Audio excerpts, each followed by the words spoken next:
Rob Whalen, welcome to the Human Capital Innovations Podcast. John, thanks for having me today.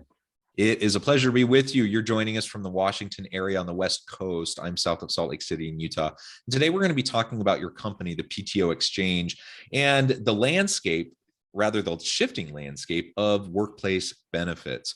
I think this is a super important and timely topic, and you provide a really great resource as organizational leaders are grappling with how to provide meaningful workplace benefits and do it in a way that makes sense in a user-friendly, customer-friendly user interface and everything like that. So that's what we're going to be exploring together today. As we get started, I wanted to share Rob's bio with everybody. Rob Whalen is co-founder and CEO of Seattle, Washington-based PTO Exchange, the first benefits platform that allows employees to self-direct the value of their unused paid time off for other needs and causes. He is a serial entrepreneur that has over 25 years of selling and developing software and hardware products and a BA in accounting from Seattle University. Again, pleasure to be with you. Anything else you would like to share with listeners by way of just kind of fleshing out your background, your personal context, your personal story before we dive on in? No, just I think that I think as a serial entrepreneur or someone who's always trying to solve problems, the companies that I did start in the past, I never actually was in those industries prior to starting the business. I actually was viewing the businesses from outside, which is very similar to how I started PTO Exchange. I was never in the HR business. I viewed it from outside in a way that others probably wouldn't view it, and felt like it needed a change. And so created PTO Exchange a while back and launched it in 2017. Wonderful. So why don't we start there and tell us a little bit more about PTO Exchange. Give us a little bit more of an overview there, why you felt this was an important gap in the market, something that you could contribute to, and then we can start to really get into how it is contributing in this shifting landscape of the modern workplace benefits environment. Well, the idea came from my dining room table. It was back in 2013-ish. And a few of us had left Cisco, but it was an entrepreneur's dinner to talk about big ideas. There was a bunch of entrepreneurs there, and both of us had left Cisco, got a big paycheck from Cisco on our way out with paid time off, and both of us were just talking about, boy, we just got this $30,000 check, and what if we could have done something different while we were at Cisco? And that's when the light bulb moment kind of came on. We said, at the time, it was like, be nice to go on a vacation that we couldn't afford at the time with the family. And my kids were still young and his kids were still young. And we said, that's interesting. We started to look at really just how big the market was, started to work with the Travel Association way back in 2013, right before they had started this project time off analysis. And we developed with them, or worked with them, just on how much time is unused and how much time is accrued, and just what if you could utilize this benefit in another way. And that's really the way the company got started. We then started to look at just how benefits should become portable. We looked at 401k in depth. We spoke numerous times to Ted Benna, who is actually the founder of 401k, because we felt like PTO should look a little bit like 401k in a way that you owned it, you took it with you, things like that. It was accrued to you. Yeah, and I like that. And the reality is, in the West, particularly in the United States, I mean, we're notoriously bad at taking our PTO time, right? We of any modern Western industrialized nation, we have the least amount of paid time off of any other country. And even though we have the least amount, we still don't use it. So we have the amount utilized is very, very low. And, there's a lot of reasons for that we could get into. But the bottom line is there's all this accrued time off that people just haven't used. And some of it goes away, some of it rolls over. How do you end up using it? And it's just complicated. And some people, I was just talking to a CEO the other day, and he was saying, you know what? I don't really like, my life is this job. My hobby is this job. I don't need or want time off. And so I don't need, for people like me, we don't need all this accrued time off. We would rather have something else. And he was making an important point that, it's an important benefit. Everyone says they want it. It's important when people are on the job hunt and looking for organizations. They always ask what the PTO approach is, how many days, and those sorts of things. So it's important that we have it. But man, if there's not flexibility in how it's utilized and it can't be transferred into other benefits, then ultimately it's a really big lost opportunity for organizations in attracting and retaining good people, and certainly for employees who end up not using one of these major benefits that are there for them. Yeah, there's. It's interesting that you state this, right? We're an extremely productive nation. We are extremely productive, and companies operate, and they actually have this fiduciary responsibility to the shareholders. So they operate at a very lean modality to create profit. And so workers today, they have a lot of work. And in order to get all that work done, it's hard to do and then take time off. The other thing is they don't want to look like they're not doing their job. And I find the other thing that is interesting is you talked about, when you get a job, you want to learn about the PTO. Well, when I went into Cisco, not only was I negotiating my salary, but I was negotiating the time off package too, because I was a senior executive there, sales executive. And when I came in, I had accrued 4.5 weeks at my other job, and I didn't want to start at 3 weeks. And so I said, hey, I want 5 weeks of paid time off. And what I was really doing there, John, was I was actually negotiating my salary. And it really is your salary. And I'm going to give you just a little example. And if I make $100,000 a year and I get 4 weeks of paid time off, that means the company is paying me 11 months worth of productivity for $100,000, and I get 4 weeks off for free. But what happens is you look at your hourly pay rate, and every salary person has an hourly pay rate. It's on your paycheck. They take your salary and they divide it by 2,080. What they should be doing, or what you should be doing as an employee, is dividing that by 1920. And that's your productivity pay rate. And your productivity pay rate is really, really what you should be looking at as an employee of a company.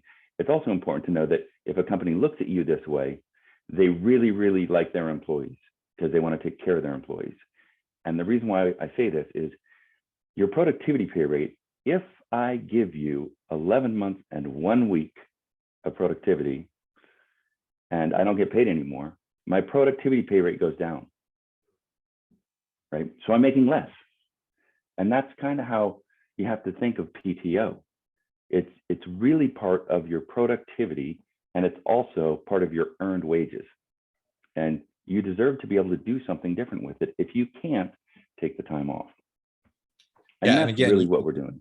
Yeah, and you alluded to it, but there's a lot of reasons why people don't take that time. Some people are just workaholics and they just like working, and so they're just going to work, and that's fine. I mean, you need to be careful of burnout, and you need to, as a leader, if that's you need to be careful of the example you're setting for your people, and there's issues there. But the reality is, there's a whole bunch of different reasons why people don't do it, and oftentimes many people, they want to take time off, they want to take vacation, but they also want to be seen as indispensable to their organization and their team. They want to be seen as a team player and as a contributor. If people are ambitious and want to have the chance to move up, they're going to be hesitant to take certainly extensive amounts of time, especially together all at once. And so even though you have the time, even though it's been accrued, the reality is just a lot of people aren't using it. And one of the newer trends, of course, now I remember, before we even called it PTO, we had all these different categories, right? Now we just kind of lump it all together into PTO, but we used to have all these different categories for holidays and for sick leave and for this and that and the other. And over time, people just realize that's dumb. And so they just have, in a lot of organizations now, a while. They'd been just calling it PTO. Well, now, there are organizations that are saying it's just unlimited PTO. You can just take as much time off as you want.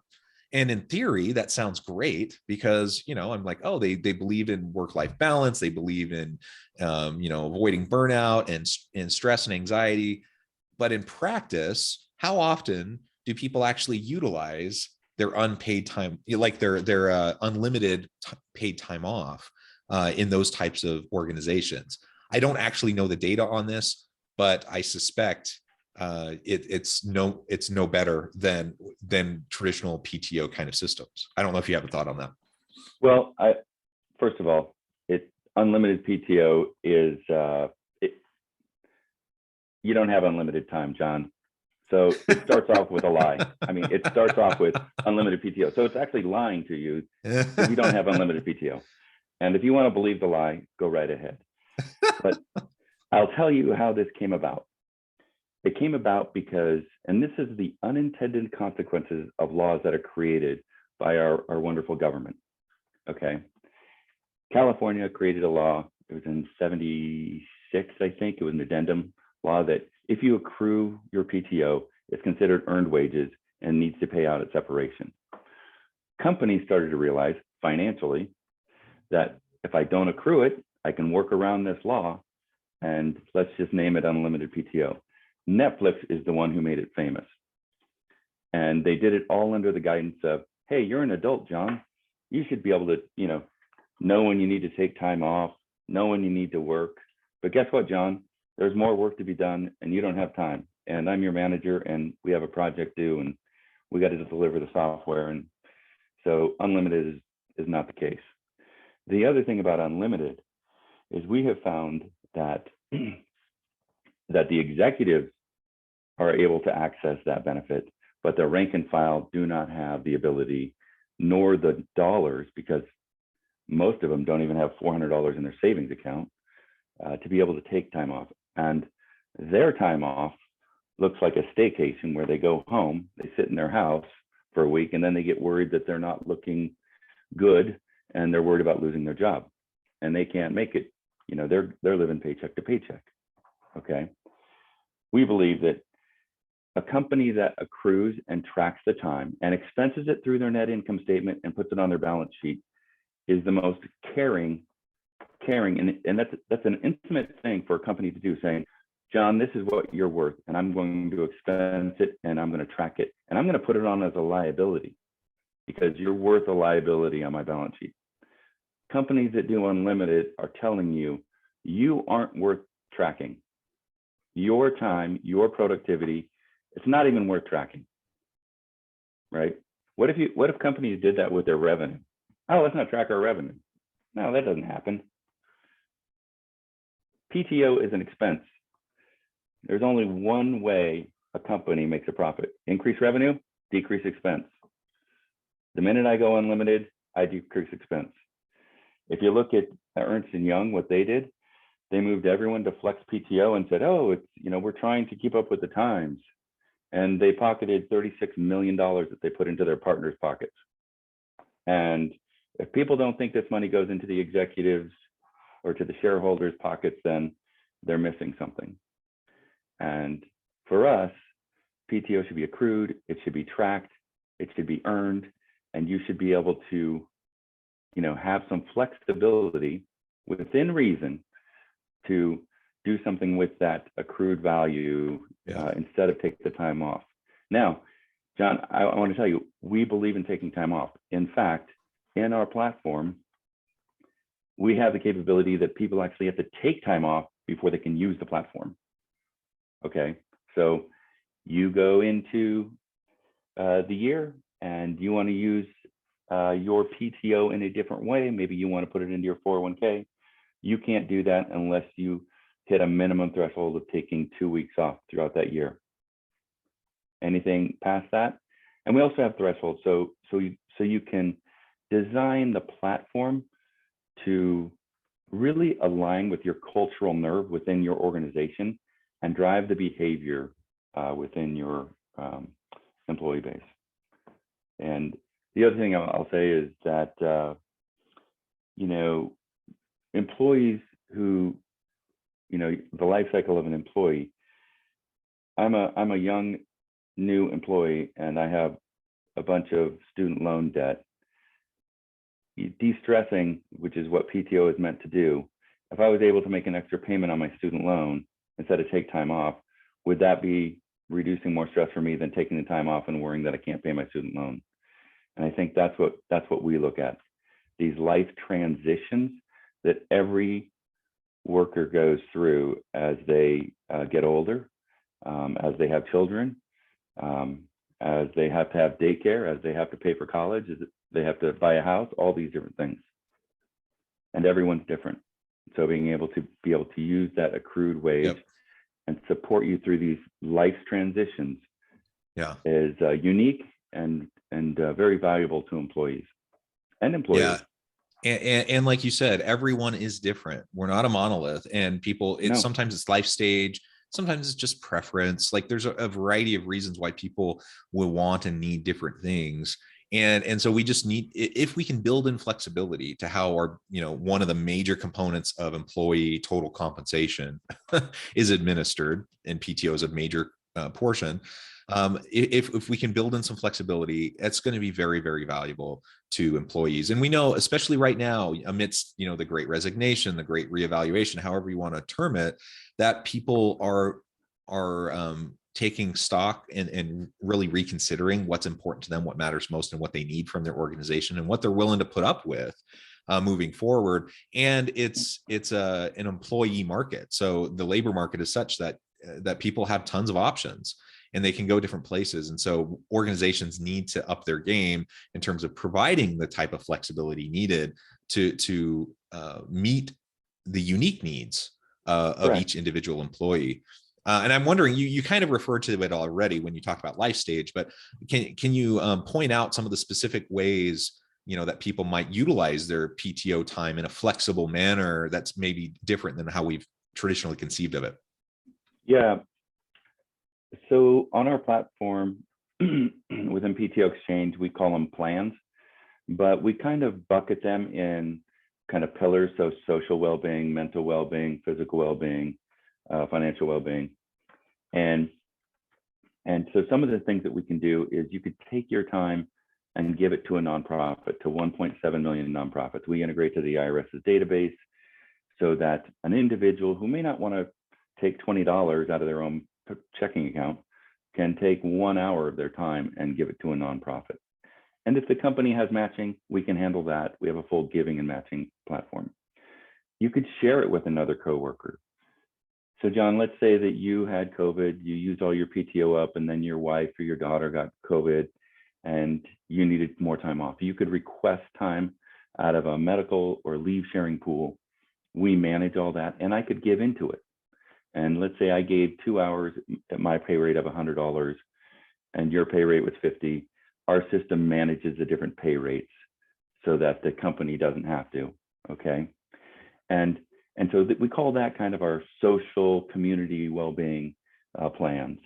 We also allow you to take your time and put it into your 401k or your HSA, do Roth, 401k catch-ups. And, we do student loan repayment or tuition reimbursement.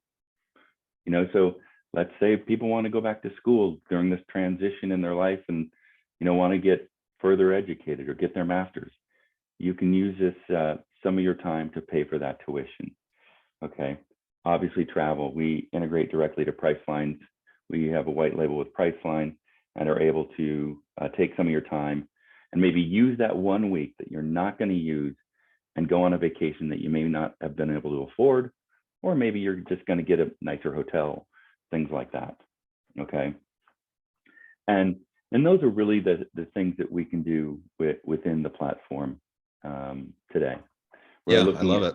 We're looking at developing 529, and then we also we partner with a lot of other types of companies that do employee relief funds, and we can do cash out and emergency cash out too. We can even do that.